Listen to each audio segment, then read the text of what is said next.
Hey guys, tonight we are going to be breaking down our second look at the New York Jets. We're going to be bringing on a couple different people to do a preview, but first, our guys with Handsome Jack. Broadcasting live to Bills Mafia worldwide with Greg Tompsett and Aaron Quinn. Welcome to the NFL. Doesn't matter what's happened before today. Today's a brand new day. It's a brand new season. Your number one podcast for objective Buffalo Bills coverage. No matter where you are, we got you covered.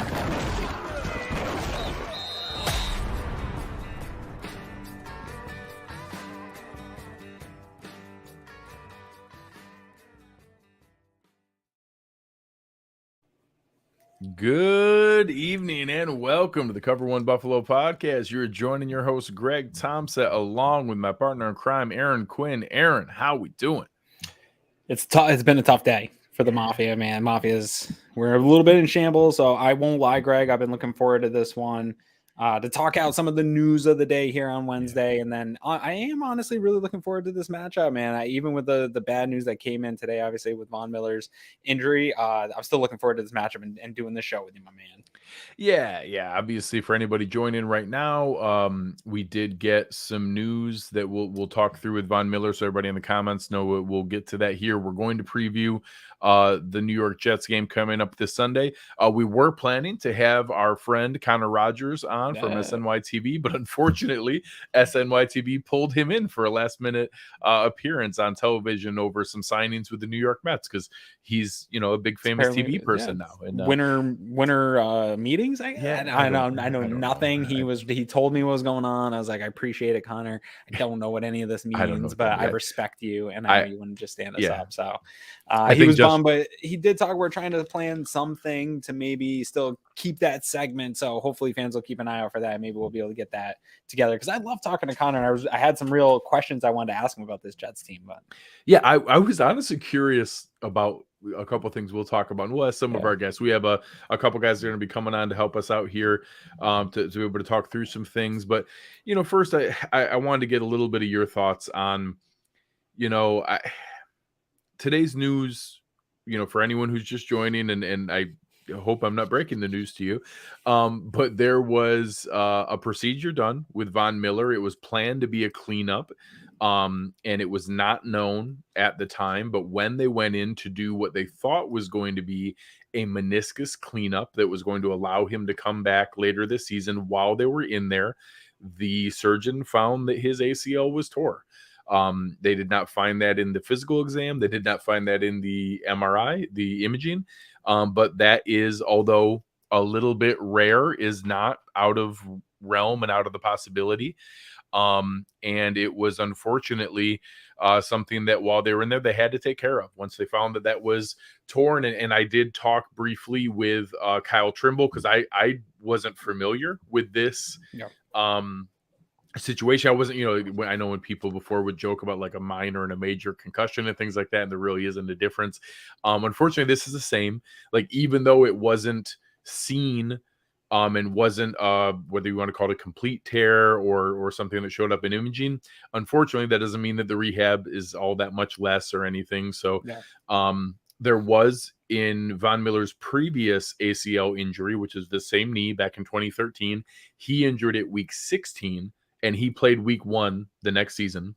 So, that doesn't mean that's going to happen this time. And it took him some time to regain to himself, really, to the end of the year, that playoff push last year. It took him to really fully regain back to who we expect him and really into this season. And that's sort of my concern with this, is it's age and timing. And we saw sort of what happened with Trey White and how that lingered, mentally. This is a long process. It's a tough process. If anybody can do it, I have full faith in Vaughn. We got a video here. Chris loaded up Vaughn post-surgery here, posted this to Instagram and Twitter and everything. Bills Mafia was good. I'm good, man. I'll be right back, man. Mentally, I couldn't be in a better spot, man. And I think that is the majority of it, man. Don't feel sorry for me. Don't say I hate it for you. None of that stuff. Because I am good. I'm excited for the opportunity to show my teammates how tough I am, how hard I work. and how important that this means to me, man. So I love you guys, and I appreciate you guys, man. All love and respect. Don't blink, baby.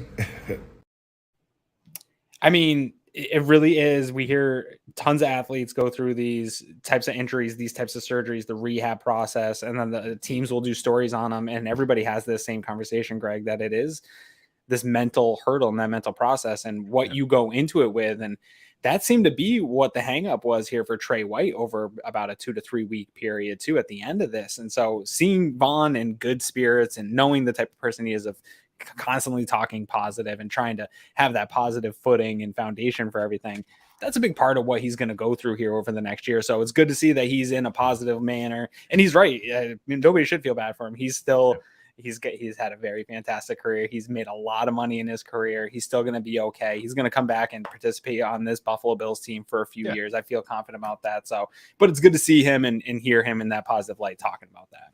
Yeah, and I'm going to check after this to see if Tage Thompson from the Sabres is able to play defensive end. He's 6'6". He just scored his 5th goal of the night. For anybody who's watching this show, he just scored his 5th goal, which is absurd. Yeah. I don't know a lot about hockey, but that sounds like a lot. That sounds decent. Yeah. I mean, I think Tremaine Edmonds is probably the answer at edge. That's just a little nod to Ant. Yeah.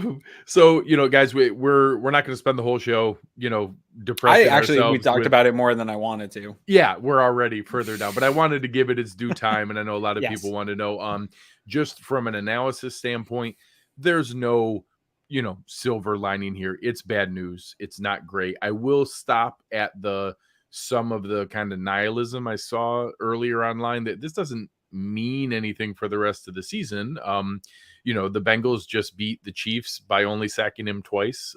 That's not the only way to win a game. He was impactful in that Chiefs game, but we've also seen the impact that he's had from a mentorship standpoint with, Gregory Rousseau and AJ Epinesa and those guys. We've seen the resurgence from Shaq Lawson, and what we've seen, he's playing better. We're going to need that, but we also have a much different interior pass rush than we've had in previous seasons. So, there's no sense where this isn't a blow. This is a negative. This is a bad thing. But it doesn't mean that anything's done or finished in any sense. This is still a very talented team with a very talented roster, and one of, if not the most talented roster in the NFL. So it is a shame that we're not going to have him as the finishing piece that we were hoping for. But as right here, Justin just made the comment, the goal is still the same. Winning the Super Bowl is still the goal, and the Bills are still one of the most talented teams in the NFL with one of the best quarterbacks in the NFL, and that means you can win the Super Bowl. So that's still what our goal is, even though it's a shame Von Miller won't be a piece of that. Yeah, it's a huge shame. Yeah, there's no benefit to not having Von Miller there, but I still think this defense is going to be a top 5 defense in the NFL. Yeah. I believe in the scheme. Having Von is nice because that is above and beyond the scheme, but I do believe in this scheme, and we'll talk about the injury report ahead. There's some other guys here that also play a big role. As long as we can keep these guys relatively healthy and not have any more major significant blows, I think this is probably the last significant blow this team, in my opinion, can handle, outside of, obviously, if you lose Josh Allen. Like, you lose Micah Hyde for the season. You've had Jordan Poyer hurt, playing banged up, like Milano kind of scraping through every single week here, ended up on the injury report. At some point, you want to try to get some of these guys healthy. David Fox tweeted out talking about how like Trey White and Vaughn maybe played like a drive together, healthy, right? Like that has been sort of the story of the year. Yeah, Jordan Phillips now popping up. And I will say that one, I mean, that might be this week or a week or two. That's not a long term thing. Same thing. Milano might miss a moment here. That doesn't seem like a long-term thing. Yeah, so you those can't are still any more of these ones that end up becoming. Yeah, Vaughn and Micah Hyde. We can't have any more of those. No more of those. And last year you had the Trey White one, and I don't think you could have sustained another major one. And I don't know that there is a team, if the Eagles lost 2 major pieces, like not any team can withstand that. But I do think they've built good enough depth here where I trust enough in the scheme, and still the players remaining that are here in this scheme, that I think that ultimately they'll still remain a very effective defense. But yeah, you're going to miss Vaughn in those big situations, either second downs to create 3rd and longs, or in those 3rd and long situations.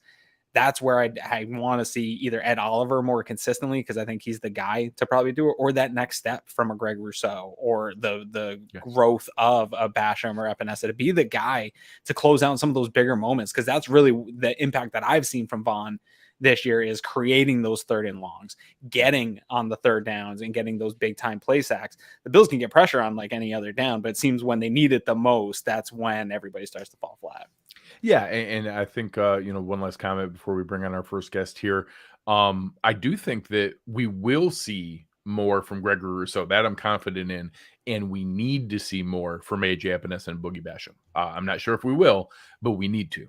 So we'll see where that goes and what comes of it. But first, let's get thoughts from anyone who hasn't seen his writing stylings on cover1.net and a longtime curator and favorite on the Bills Reddit page, our man Hans Hansen. You know him as Uber Hansen. How we doing, sir? I'm good, man. Like, just listening to you guys talk about the injuries and putting like a little bit of a positive spin on it. Like, we will be okay. I love that, because that's the take that I have. Like, it sucks, but I think we'll be okay. Like, we'll survive this. Yeah. No, and I think that's the only way you can look at it as a fan, but that's not even, pure homerism, or I believe the kids would say that I'm taking copium, I believe is what it's called. So there still is an incredibly talented roster. Like, if we're still rolling out there with the other guys we have on defense, which is still very good, but on the other side of the ball, like, if I'm showing up on Sunday and I got Josh Allen and Stephon Diggs, I got a fighting chance against anybody. Like, I don't even mean that as a, just, throwing crap out there. Like, that's real. Like, if we have Josh Allen and Stephon Diggs, we can go toe to toe with anybody, and I'll take our chances. And then you add in all the other pieces we still have there. I still think that's real. For anybody who hasn't had a chance, Hans does some of the best, in-depth preview work that is out there online. I certainly kudos to what you've done. We're very excited to be able to have you aboard.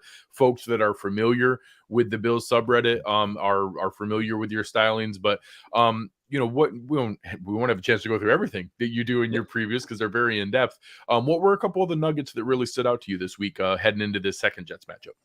Yeah, so let me just start with kind of I guess, kudos to the Jets. So I actually said this the last time I was on the show was for the Ravens preview, and I mentioned how I actually think the Jets have a legit defense at that point. And we were 4 weeks into the season, because I had watched them play the Ravens, had watched them play other teams, and maybe they weren't winning those games, but their defense was playing fast, physical, and you could see the talent kind of oozing out of them.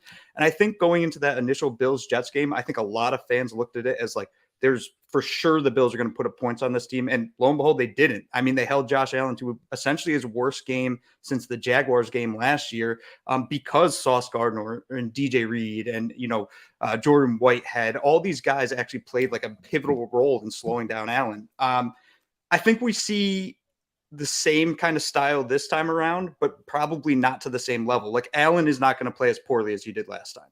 So that's kind of my first point, is basically you got to give some respect to this defense. But at the same time, you don't expect Josh Allen to play like that again.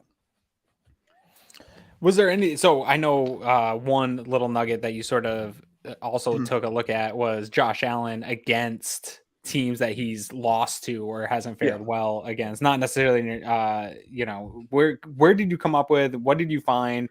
And sort of lead into what you're kind of saying here, that you don't expect Josh Allen to play this poorly against this defense again. Yeah, so a lot of fans have talked about this, right? Like the angry Josh Allen. Josh Allen, when he plays angry, he's dominant. And I've used that phrase as well, but never really looked into it. So simple way to find out when he plays angry is he lost a game to a team and then he plays them again later on. So you might be looking at like the COVID Tennessee game followed up with the Tennessee game the following year. So there's a big gap between these games, but nonetheless, it's a team he had lost to previously. It's occurred 7 times since 2020. In such games, he averages 367 net yards per game. That is minus sacks. And he has a 23-4 touchdown to turnover ratio. So he's absolutely dominant in these games. And that's why I think you're going to see a different Josh Allen probably than we've seen the past few weeks as well. Like the past few weeks, you've seen a little bit more subdued version of him where he's willing to kind of just dink and dunk a little bit. He takes his shots. He'll pull back his arm a tad, which is good. It's been beneficial because the turnovers did get out of hand.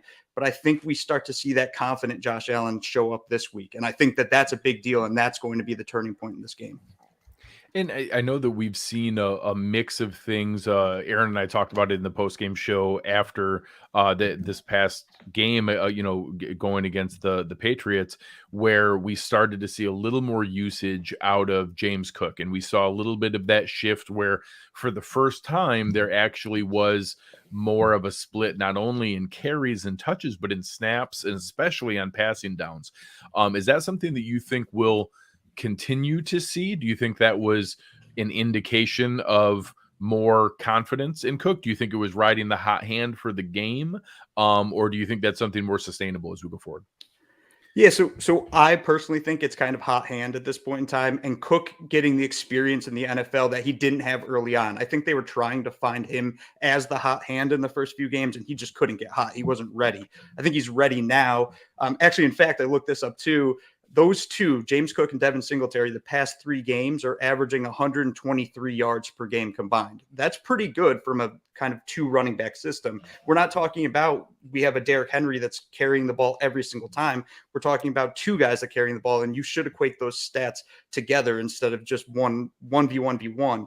So I think it's going to be a hot hand situation. I think this is a huge part of this game because I don't think the Bills want to attack the outside and attack Reed and Sauce Gardner as much as they want to attack inside. And that starts with the RPO. That starts with short passes to maybe Singletary and maybe Cook, as opposed to kind of attacking Gabe Davis down the sideline when whether he's double covered or not.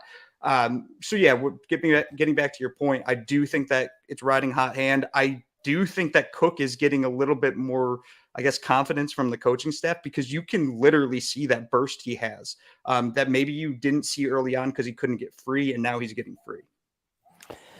Looking at the last few games for the Bills, as they've ramped up a little bit on offense and started to get a semblance of a run game here going over the last month, I also look at the opponents, and the opponents that they've played have not been this New York Jets defense, sort of to your point about how good this defense can be. Really what scares me about this defense is right in the trenches. And I really think that's where the Bills ultimately lost the game the last time, was in the trenches, really on both sides.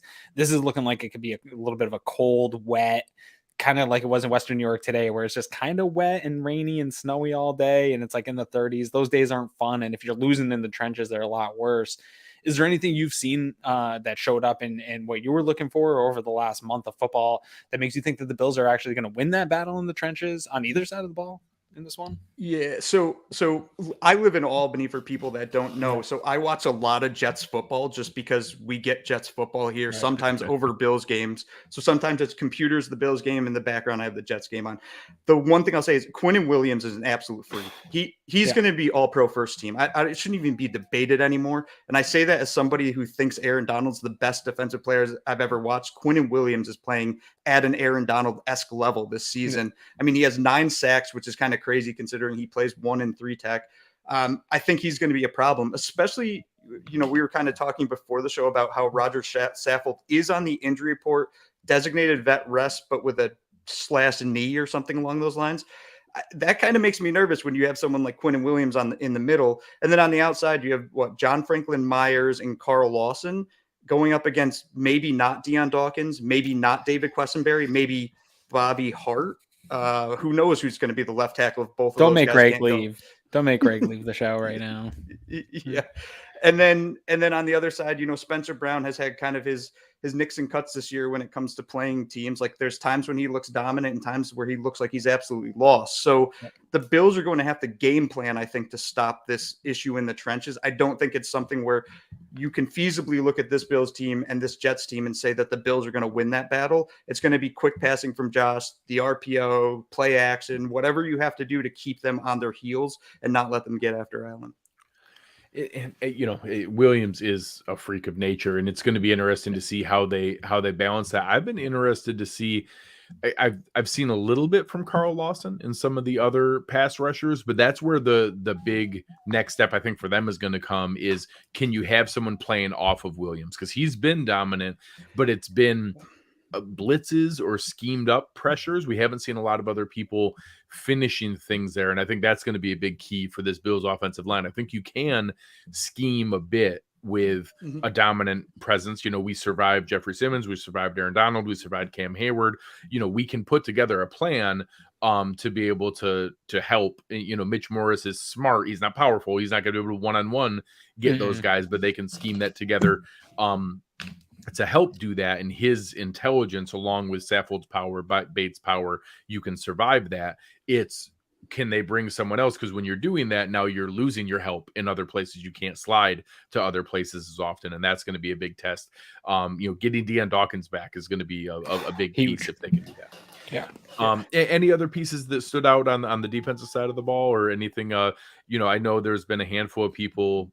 Sauce Gardner rightfully is getting a lot of attention. DJ Reed deserves some attention in what they're doing there in that secondary. Anything else that stood out from the back end of their defense?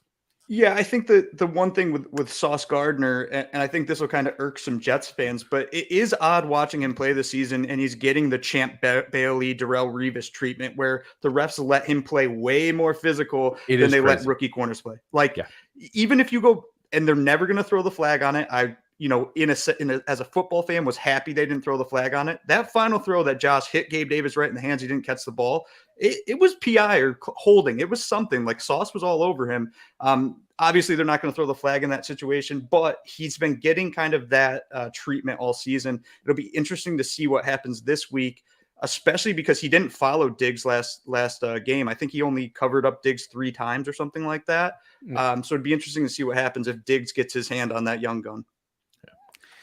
I think they're still going to play pretty zone heavy, I would think, against the Bills, and again try to lure Josh into some of those bad throws and think that they can get those bad throws. And that's really where Sauce is going to, in my opinion, the thing that I'm most excited if I was a Jets fan is how well he's played in zone. That's hard for some of these guys that come in as like a young cover, supposed to be a press man corner, to pick up zone so quickly. For him to be able to do that in this Robert Saleh defense is going to be tough. But I agree that physically, I wish that some of the Bills corners could get away with some of what Sauce has been able to get away with this year. But I don't even know if they could get that physical, but it would be nice to see.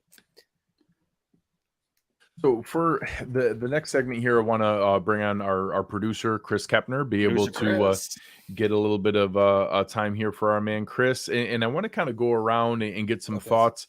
Chris, how we doing, sir? Doing great. Good. Welcome aboard. Some of the things that we've gone through, it's weird talking about needing to bounce back from a loss to the Jets. I still don't really process that because I don't. It's such a weird game. It was super. I rewatched fluky. it again.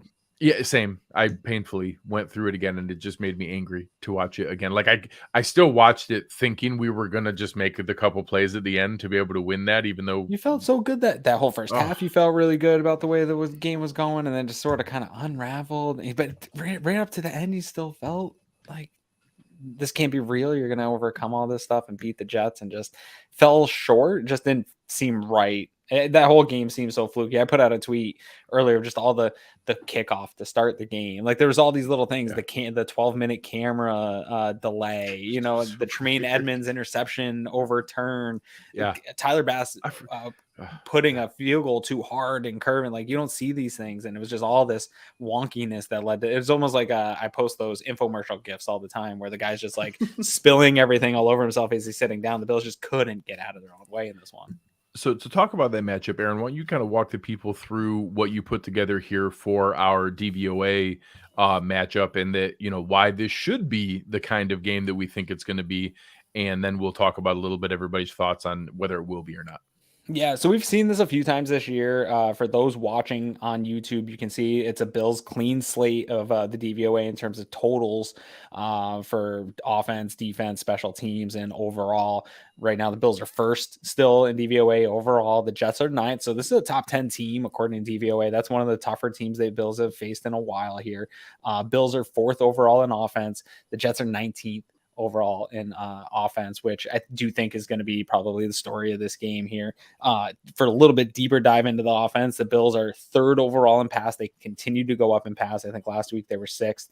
One of the more interesting ones, and I did a tweet about this, breaking it down into quarters, they're now up to 19th in the run. And you wouldn't think that is like fantastic or successful, but Greg, you've been doing this with me all season here. They were like 31st, 28th. They've slowly come up. They're getting really towards the average. If you really break it down over the last 4 weeks, they're one of the better offensive rush teams. And the this reason does we not saw the improvement from last week is the Patriots have had really good pass Yes. defense. So having just a pretty good game where it was whatever 223, 2 touchdowns, no interceptions, that is an above average performance against that Patriots defense. Yeah, absolutely. And you've seen the rush offense just continue to improve here. So over the last few weeks, that's been great. And again, these statistics, this DVOA does not take into account the scrambles. It will take into account the design Josh Allen runs, but the scrambles aren't part of that.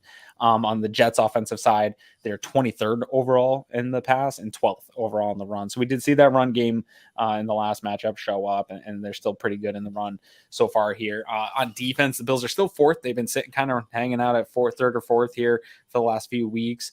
They are 7th overall in the pass, so that's gone down. They've dropped out of the top 5 in the pass, but that makes sense here over this past stretch here. Dane Jackson got exposed for about 2 to 3 weeks. You had some big passes given up by this defense, which isn't typical, but they're 3rd overall in the run. And that to me is, they pride themselves now on being a team that stops the run, and it's showing up statistically. But when you go over to the other side here, Jets are not far behind. They're 5th overall. They're 5th in the pass, 11th in the run. This is, like Han said, this is a very good defense. Probably another big split that we don't talk enough about is Bills are 3rd overall in special teams, and they have been here consistently all year. Jets are 14th, but this Bills special teams is showing up, and not in the flashy ways. A lot of people have been making a lot about Nyheim Hines not being as much as part of the offense as they want him to be, but he's shown up and really been an improvement from what they have had at returner, maybe since Andre Roberts was a returner for this team, with the type of consistency. His explosiveness is obvious every time he gets the ball in his hands. Yeah, so you see these things Except show maybe up on those jet sweeps for some reason. Yeah. I don't understand that. Good cornerback play on those, but that's the DVOA matchup. This one isn't as dramatically, we saw some of them where it was like, hey, they have a pretty good offense, but the defense is terrible. Even though this offense is 19th, it's hard, I think, for DVOA to get a good grasp of how much of that is Zach Wilson led offense and how much of that is Mike White led offense. And maybe we can kind of lead into talking about what to expect from that and the big changes that from the last time we saw this team. Yeah, I'll lead that, and I'll go into you, Chris, and get your opinion. Out of that graphic that Aaron put together, the biggest shock for me is that the Jets are the 9th overall DVOA team. That is just a foreign concept for me, that they're top 10 in anything.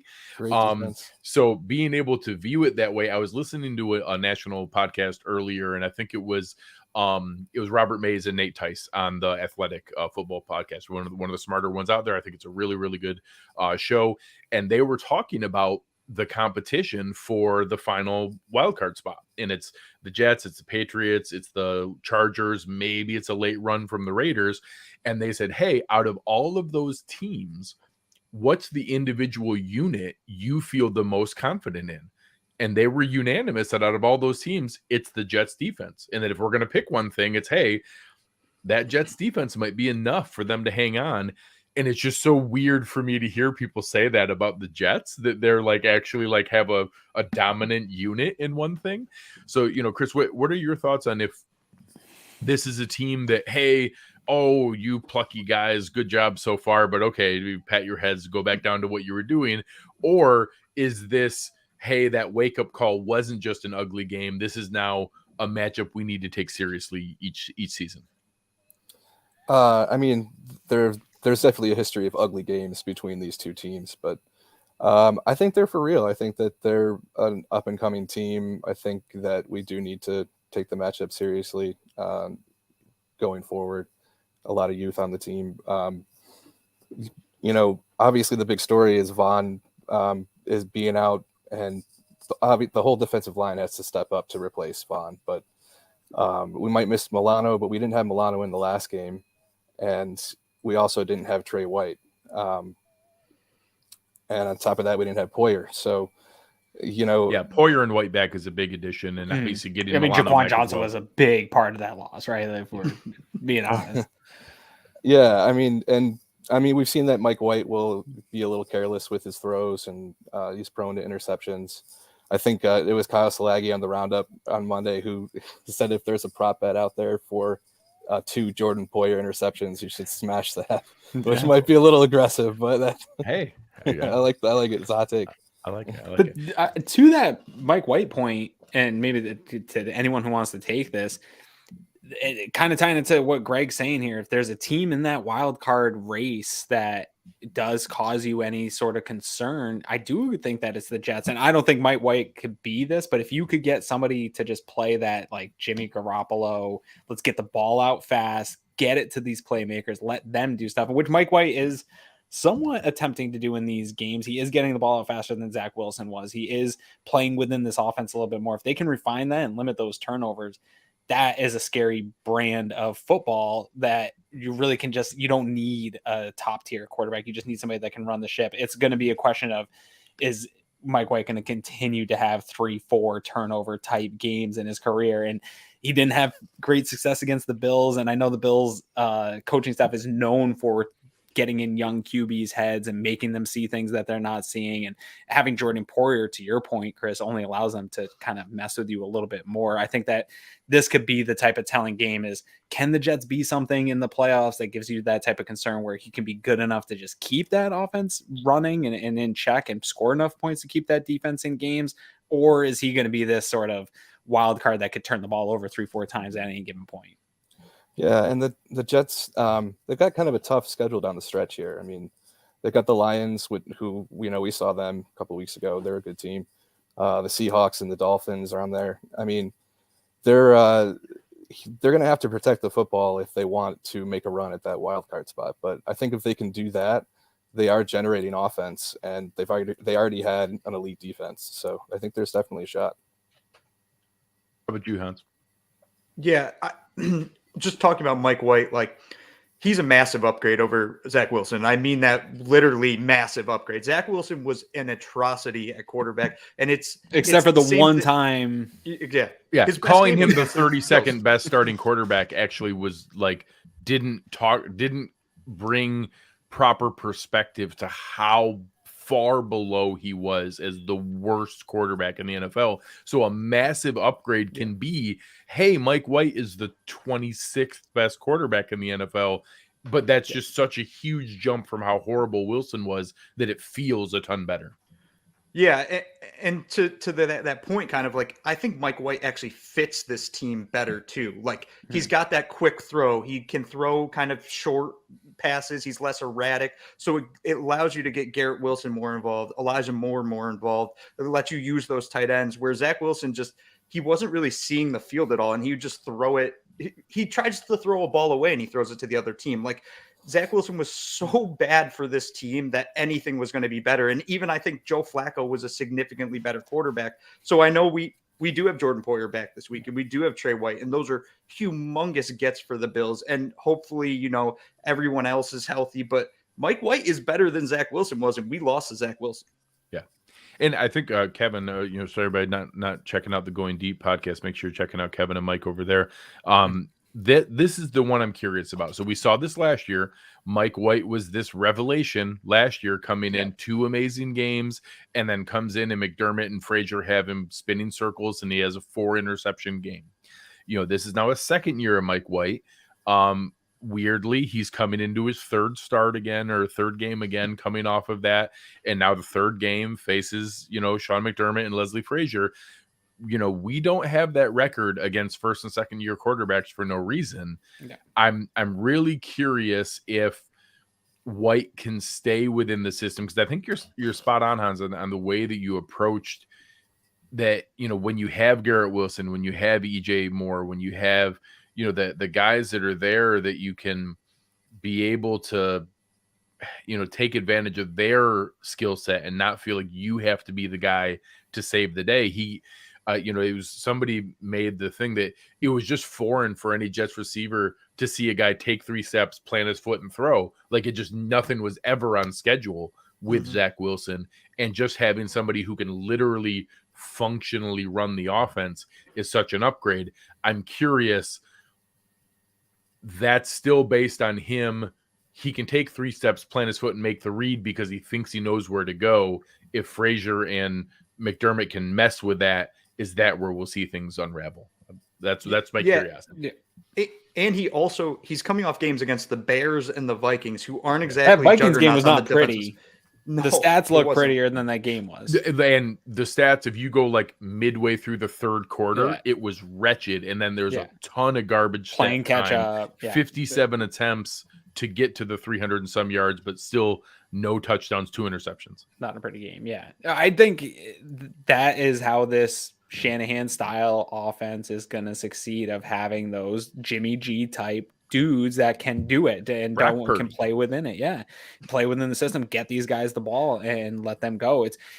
I still don't think that Tua is a particularly special quarterback, but he is fitting within that system perfectly. And he's accurate enough to get the guys the ball, and everything else is just operating because of the special weapons that they have.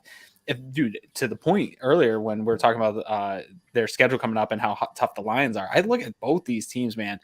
Outside of this year, if either the Lions or the Jets can find themselves a quarterback that can play even top 15 level quarterback play, like those teams are so dangerous. If they could get a decent steady hand at quarterback, it's crazy.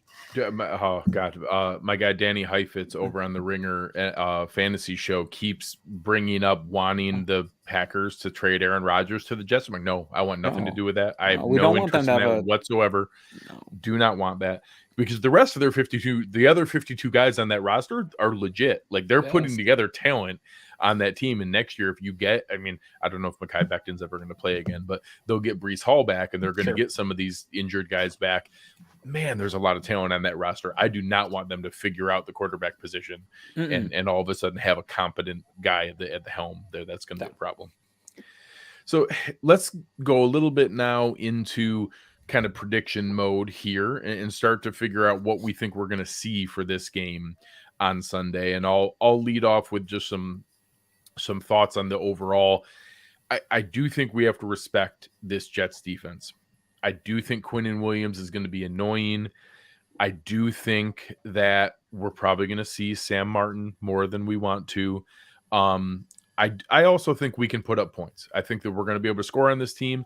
I think that the introduction of the run game and the balance is not going away, and that does slow things a little bit. I think we're more comfortable with those 9, 10, 11, 12 play drives and the things that come from that. So I'm curious to see where those things fall, and I'm not expecting. I think the Bills can cover. I think it's gonna be close, but I think the under might hit here. So I have it. I think we're gonna see like 23-13, something along those lines. I don't think it's gonna be a super pretty game. I don't think it's gonna be the greatest game we've ever watched. I think the Bills will be in control for most of the time, but it might even be close enough where it's like 16-10 and the Jets have the ball and it kind of feels like they're going to be able to take the lead or do something. And then we get one of those Jordan Poyer turnovers and the Bills go down and score and it's, 23-10 or something like that, or, something along those lines. And we get a late score that maybe can mess with the backdoor cover or something along those lines. But I don't think it's going to be super pretty. And I've got it Bills 23, Jets 13. We'll let Aaron finish. Chris, what do you have for this game? So I think that the Jets are going to be able to put up points, but maybe 14 on offense and then a defensive touchdown. I think this is Sauce or DJ Reed pick six type of game. And the Bills, they're going to want to keep the run game going. I think they might have some trouble with it in this one. And, we might see a little more pass-heavy attack ultimately. But I think they will score. I'm going to say 31-21 Bills. Nice. So from my end, I actually have a similar thing that Chris said there, where I think the Jets offense will put up some points. I have them putting up 13 points, but I don't have the defensive touchdown on the Jets side. I have it on the Bills side. I have the Bills offense putting up 21 points, forcing a pick six, maybe even a strip sack, fumble, recovery, running in for a touchdown. Just something on the defensive side of the ball is where I'm at. So I'm actually going 28-13. So the Bills are going to cover what I have right now. I think it's a 9.5 point spread. I've seen it 8.5, 9.5 different books. Yeah, I also do have the Bills covering the spread here. I got it 27-17 for this one. I don't think the Jets are going to be able to score a lot of points. I don't think they're going to be able to put together sustained drives. I think Garrett Wilson's going to get an annoying amount of targets, and he'll have a great fantasy day for anybody that wants that type of stuff. I think you'll see them have some success moving the ball, but ultimately I don't think they're going to be able to string together enough plays with consistency. Do you think Mike White will put a couple out there for the Bills to capitalize on? So I think the Bills get the ball back a couple times in this one.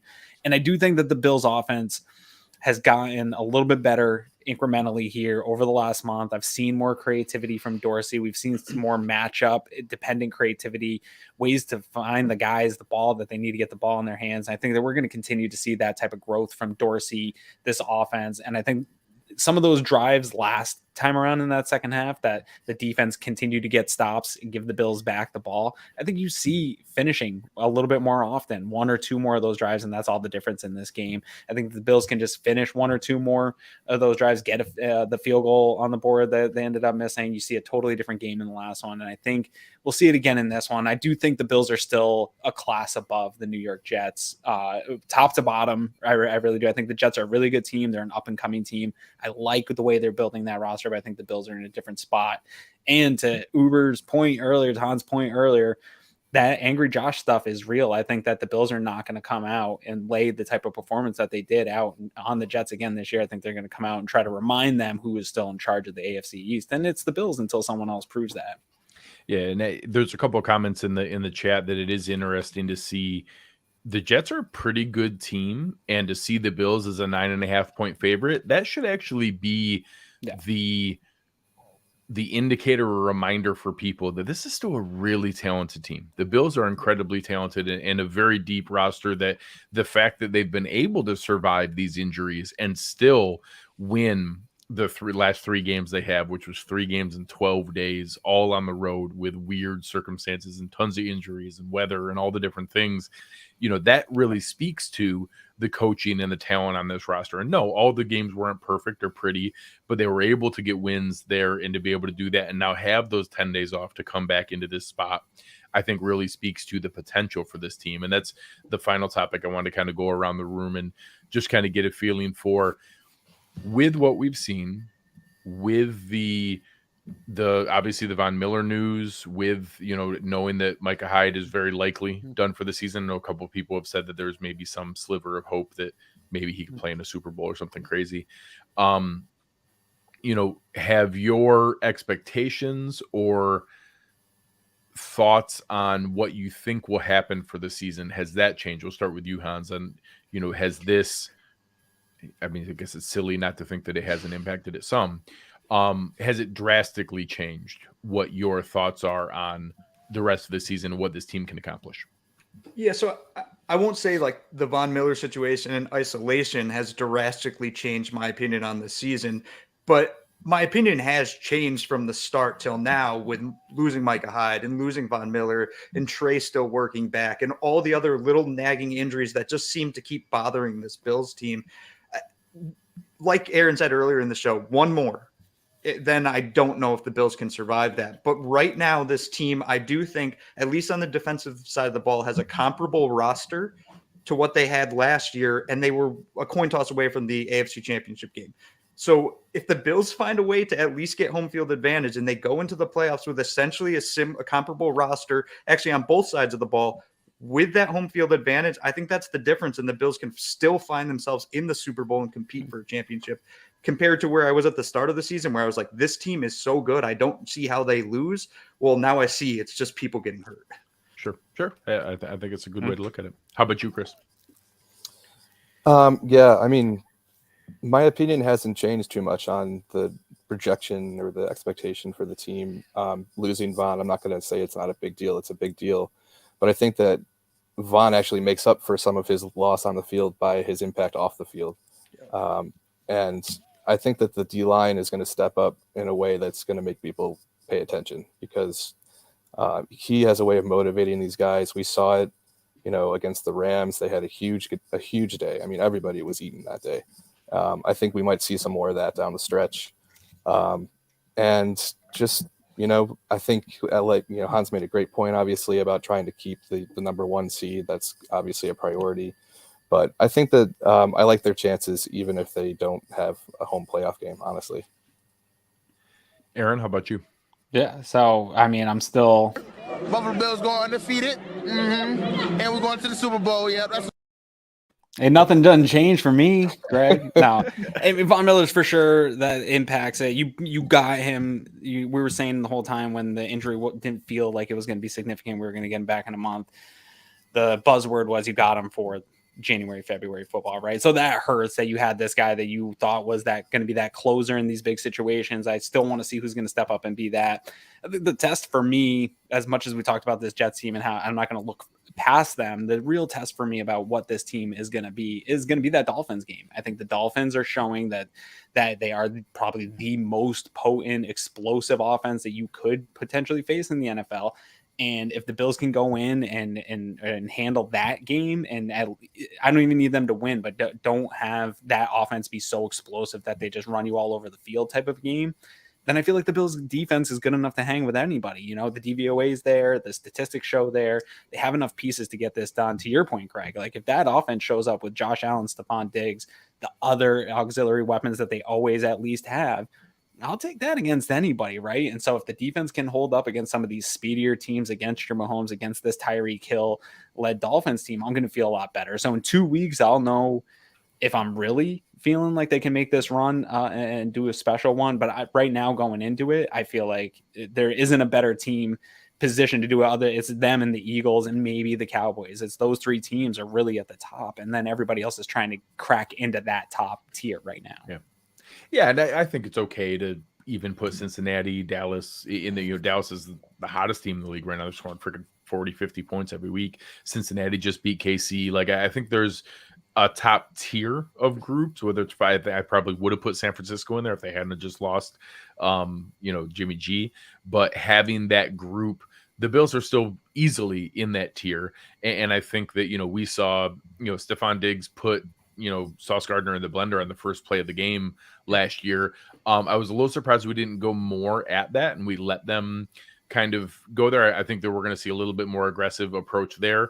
Also, I think you brought it up in the DVOA with the running that they've gotten up to where they are. That the Bills they're actually the 8th most yards in rushing, but 19th in DVOA, and are getting up to being that kind of average above top average. 5 over the last 4 weeks here. Correct. And we're starting to see a little bit more there where they still then have that threat from a passing game standpoint. And I think that's going to be important to have that balance, lean more into those heavy sets, lean more into being able to run the ball even when they know that it's coming. That's going to be an important part to be able to maintain control. We've seen them lean into more of that ball control idea, which is foreign. Like, we haven't seen that a lot in the past, and it's easier when the offensive line is perfectly healthy.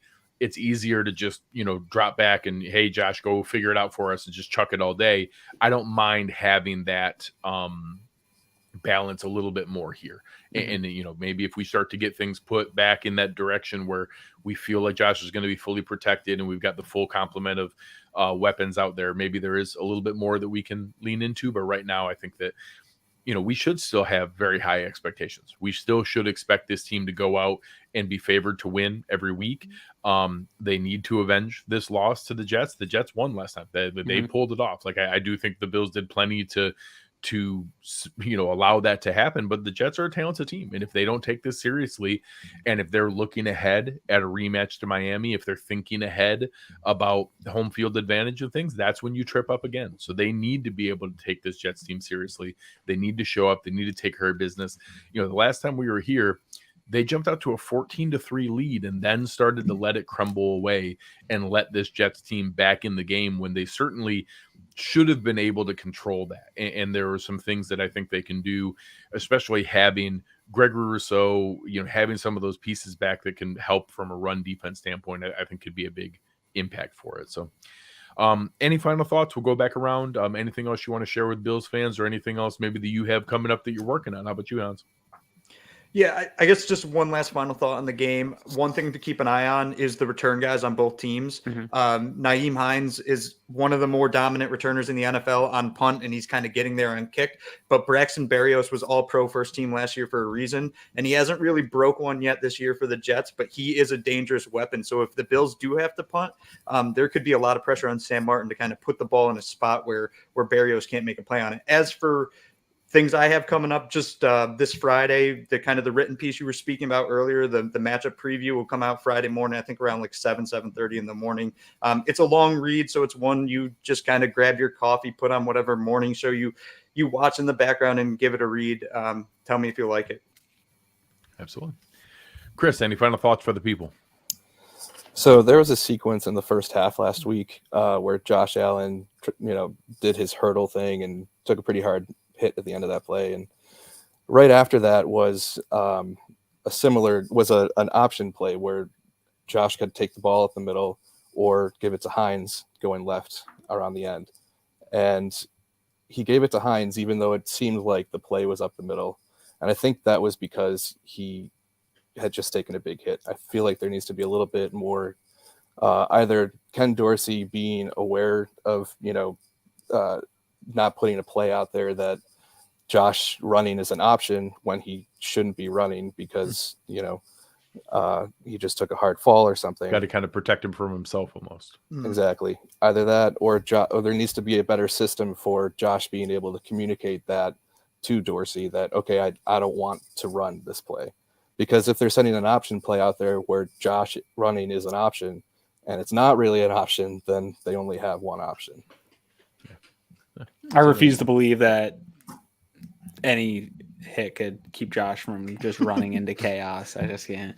I got a little nugget that I wanted to share that we didn't really get into in the DVOA side of things. One of the reasons that led me to be able to keep my prediction where it was and only having the Jets score 17 is when you look at red zone DVOA here, Jets total offense in the red zone is 28th in the red zone. The Bills defense is first in the red zone in the NFL DVOA. That's huge to be first. And that is classic. We talk about it all the time, bend but don't break defense. When they get down there, you can do what you want in between the 20s, but when you get in the 20s, we're not going to let you score. Jets pass offense is 28th. Bills pass defense is 5th. Jets rush offense is 21st, and the Bills rush defense in the red zone is first. That's where I think this game is won. I think you hold them to field goals. You don't let them score. The Bills defense really does just put on clamps. We saw it at the end of that game. Like the Bills defense still gave them a chance to come back down and either get a game tying field goal or put the game away with a big stand in the red zone. And I think they continue to have that type of ability and confuse Mike White. So that was an interesting one that stood out to me. As far as work or anything goes, I will be probably doing another Spaces with Chris Friday morning. We've been rocking those have been awesome every single Friday. We've been doing maybe we could get back on Sunday. Now we're back on a Sunday at 1:00, so maybe we can do a Spaces prior to the pregame because that's always fun. So keep an eye out. Make sure you're following myself and everybody at Cover One because we're kind of randomly jumping on Spaces and chatting, and it's a fun time because we're getting a lot of fan feedback and engaging with people, and that's a really great time. We can bring fans into the conversation, which is it's been a lot of fun for me to talk to people that you see and you interact with all the time. And you actually get to hear them and they bring their points. We've had a lot of fun with it. Yeah, I think guys have done a really good job with it. I've only been able to jump into a few, but I've enjoyed it, and it's been a lot of fun to see. And I will say, for everybody that's listening, we appreciate you guys from the chat. We even have, I think, some Jets people in the chat having some fun. It's still an interesting approach to this season. I think even with some hits, we have some chinks in the armor. We are still a flawed team. The important part to remember is that every roster in the NFL is flawed. Every team has areas that are a concern. Every team has issues and problems and things that if you go into their, their chat rooms, into their, Twitter, bubbles and into their YouTube channels, you'll see all the same discussions, all the same things, all the same nitpicking, all the same issues, all the same living and dying by every win and every loss. Go over to KC right now, and they just lost for the third straight time to the Bengals. They're down bad right now. That team's still awesome. Patrick Mahomes is still phenomenal. He's still going to win the MVP this year. That team is ridiculously good. They're talking like everything's falling apart and the dam is broken, the village is flooding. They're still awesome. They're going to be fantastic. In Cincinnati, everybody feels like this is the greatest thing ever. There's still a ton of flaws on that team. That team still makes a ton of boneheaded decisions and has all kinds of issues. Right now, everybody in Dallas feels amazing because they're rolling over everybody. The same thing when Miami was crushing Houston and Chicago and all the crappy teams they were playing. And then all of a sudden they run into a decent team and they lose to the 49ers with a backup, Mr. Irrelevant quarterback. This is still a week by week league, a matchup league, and something where we live and die by these results over and over again, that it's hard to remember the Buffalo Bills are still really good. They are still incredibly talented. They still have one of the best quarterbacks in the NFL and one of the best rosters in the NFL. And anytime you can say that, you've got a damn good chance winning every single week, and you've got a damn good chance of winning a Super Bowl. So although it would have been nicer to have this, at one point we had a team that was simply far and away better than everybody else, and we were way up here on all the charts and everybody else was down here, and it was fun to, just figure out where I was going to put my lawn seat in the Super Bowl parade. Now we got to fight for it, but we're still right in it, and we're still right there with all of that team. So, stay strong, enjoy it, and don't let these chinks in the armor make you think that we're still not a damn good team, because we are. To that point, well said. Being a top team now for a couple of years and being in that hunt for the Lombardi and seeing how hard it is, you have to think there's no way the Patriots could have done it for 20 years without cheating, right? Like this is hard. They did it for 20. That's the proof. Like there's all already these teams are proof. trying so hard to have any type of success, and like to even get there once is taking every one of the best GMs in football, one of the best coaching situations, an absolute unicorn at quarterback, and it's still hard to get there, right? So they had to cheat. That's my case, and you can't prove anything otherwise. I feel strongly about it, and I will say the Jets fans in here can agree with me. If they don't get blocked, they will agree. Yeah, no, he was good for a while, and then he just started trolling, so he got blocked. Anybody who watched that Monday night game and didn't have PTSD that when the Saints punted it back and that you gave the ball back down 13. So I'll let you guys know, Hans, in our Cover One staff chat, while it was 16-3 Saints, when they punted it back, was like, they're going to lose this game. and this is between you and I, who have this little rivalry running where thing of I Saints insist and the Buccaneers. Saints are going to win that division, and I was just like, I know it. It was so obvious, like it has to happen, and of course, course it did. Brady PTSD. I just watch him go down, and he does the first drive, and then the 3 and out, and I'm like, oh my god, he's going to do it again. He's going to do it again. Yeah. And he goes down again and touchdown with 8 seconds left. And 20 years. I've watched this for 20 years. And it just, of course he did. Of course. After the first drive, they put a graphic up that said that he was tied with Peyton Manning for the most fourth quarter comebacks in history. And as soon as I saw that he had the chance to break a Peyton record, was coming. It's a lot. Chance to break a Manning record. No, okay, there you go. Yep. Immediately bet on it. The line was moving while I was betting. You were like trying to smash the button as fast as possible before the odds kept going up. Anyways, so be good to each other. Make sure that we're enjoying this. There's still a lot of good football left to be had. We will be here for you guys right after the game on Sunday. We'll be here for a normal post-game show. We now have a moved game where we weren't sure what it was going to be. We now have a Saturday night special the following week against the Dolphins. That's going to be a fun one to be able to get ready for. But make sure you're checking it out. As Aaron said, we have all kinds of good stuff across the platform. Great stuff on cover1.net. Make sure you're checking out all the available items over there and lots of different fun stuff. And one final thing, people ask us all the time, if you want to know how to best help us, sign up for our Cover One Pass premium membership. You're able to go over there, $57. That is because it is Super Bowl 57 and we are on our path to Super Bowl 57. Check it out. There are all kinds of exclusive members only content, fantastic stuff. Not only the written stuff that you can see that Hans is putting together, but all kinds of other guys. We've got Ryan Sullivan, we've got Greg Voris, we've got all kinds of different guys putting up great work over there on the site, plus all the different content that we have, videos from Eric and I, all kinds of different things that we have available. And when people ask what's the best way that we can help, all the research we do, all the things that we go for, that's what helps support and pays for all that kind of access that we have to be able to bring you guys the content you're used to. This is the way that you can help us, and we support we appreciate your support. Yeah. All right. Anything else, guys, before we close it up? Go Bills, man. That's right. That's Ready right. for some breakfast sandwiches and some ribeye posts from you, man. There we go. I'm ready for that Saturday night. All right, guys. We appreciate it. Thank you very much. The chat was fantastic tonight. We appreciate all of you. On behalf of Hans, on behalf of Chris, on behalf of Aaron Quinn, I am Greg Tompsett. You've been listening to Cover One Buffalo, and we are out.